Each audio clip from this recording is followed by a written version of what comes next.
Assalamualaikum warahmatullahi wabarakatuh. Halo semuanya, bagaimana kabarnya? Semoga dalam keadaan sehat walafiat ya, amin. Nah, masih semangat kan menjalani MPLS-nya? Kali ini materinya adalah kurikulum. Mungkin ada yang sudah tahu atau pernah dengar apa itu kurikulum? Nah, kurikulum merupakan seluruh pembelajaran yang dirancang dan dilakukan secara individu maupun kelompok, baik di dalam sekolah maupun di luar sekolah. Nah, mengapa sih kalian perlu tahu kurikulum? Kalian kan akan belajar di SMP Negeri 1 Kersana dan harapannya bisa naik kelas dan lulus dengan nilai-nilai yang memuaskan, ya kan? Nah, untuk mencapai hal tersebut, kalian juga perlu tahu ada berapa mapel yang harus kalian pelajari, nilai minimum yang harus kalian capai, syarat untuk naik kelas, dan sebagainya. Nah, hal-hal tersebut termasuk ke dalam kurikulum. Sebenarnya ada banyak hal yang tercakup di dalam kurikulum. Namun, pada video ini saya hanya akan menjelaskan 5 poin penting tentang kurikulum yang berlaku di SMP Negeri 1 Kersana yang harus kalian ketahui. Nah, 5 poin penting tersebut adalah yang pertama, mata pelajaran dan jumlah jam pelajaran. Yang kedua, mode pembelajaran. Yang ketiga, penilaian. Yang keempat, KKM. Dan yang kelima, syarat kenaikan kelas.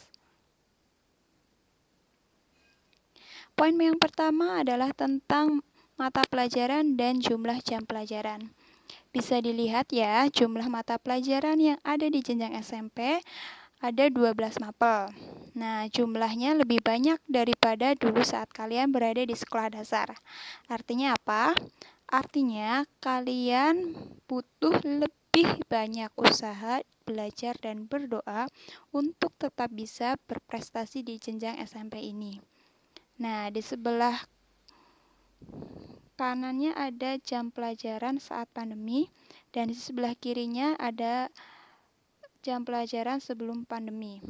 Nah, jam pelajaran saat pandemi lebih sedikit jumlahnya daripada sebelum pandemi. Hal ini dikarenakan karena saat pandemi ini siswa terkadang harus menjalani pembelajaran jarak jauh atau PJJ.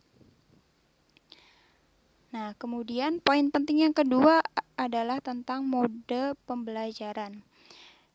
SMP Negeri 1 Kersana memberlakukan mode pembelajaran era pandemi COVID-19, di mana ada 2 mode pembelajaran, yaitu pembelajaran tatap muka terbatas atau yang biasa disingkat PTM terbatas. Nah, pada mode pembelajaran ini, siswa berangkat dibagi menjadi 2 shift, yaitu shift siang dan shift pagi. Nah, yang kedua, 1 jam pelajaran berlangsung selama 30 menit. Dan yang ketiga, siswa yang berangkat ke sekolah mematuhi protokol kesehatan. Kemudian mode pembelajaran yang kedua adalah mode pembelajaran jarak jauh atau yang disingkat PJJ. Nah, pada mode pembelajaran ini, siswa belajar di rumah, tidak perlu berangkat ke sekolah. Siswa yang belajar di rumah menggunakan aplikasi WhatsApp dan aplikasi penunjang lain yang bisa digunakan untuk belajar. Dan durasi pembelajaran ini 1 jamnya adalah 60 menit. Poin penting yang ketiga adalah penilaian. Penilaian ini ada 4 macam, yaitu penilaian harian. Nah, penilaian ini dilakukan biasanya setiap akhir dari suatu bab tertentu. Dan biasanya juga setiap kelas berbeda waktu pelaksanaannya. Kemudian ada penilaian tengah semester dan penilaian akhir semester. Penilaian-penilaian ini biasanya dilakukan serentak waktu pelaksanaannya. Nah, yang terakhir adalah penilaian tugas-tugas yang dilakukan oleh guru mata pelajaran. Poin penting yang keempat adalah KKM atau kriteria ketuntasan minimal. Nah, di SMP Negeri 1 Kersana menetapkan nilai KKM 70. Artinya, untuk bisa dikatakan tuntas belajar, siswa harus mendapatkan nilai minimal 70. Jika nilainya di bawah 70, maka siswa tersebut harus mengikuti remedi.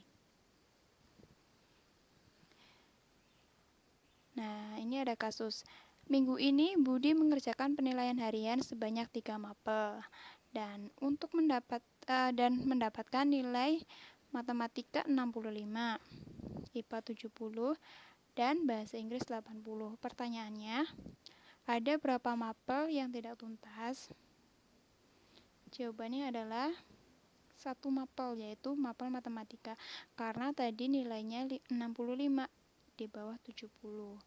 Nah, maka si Budi harus mengikuti remedial matematika. Sudah jelas ya? Nah, poin penting yang terakhir yaitu tentang syarat kenaikan kelas. Nah, untuk bisa naik kelas, kalian harus memenuhi 4 syarat ini. Yang pertama, menyelesaikan program pembelajaran dalam 2 semester pada tahun ajaran yang sama. Yang kedua, nilai sikap sekurang-kurangnya B atau baik. Yang ketiga, nilai di bawah KKM dari rata-rata semester 1 dan semester 2 maksimal 3 mapel. Dan yang keempat, didasarkan pada hasil rapat Dewan Guru. Nah, sekian, semoga penjelasan mengenai kurikulum ini dapat bermanfaat untuk kalian. Terima kasih. Wassalamualaikum warahmatullahi wabarakatuh.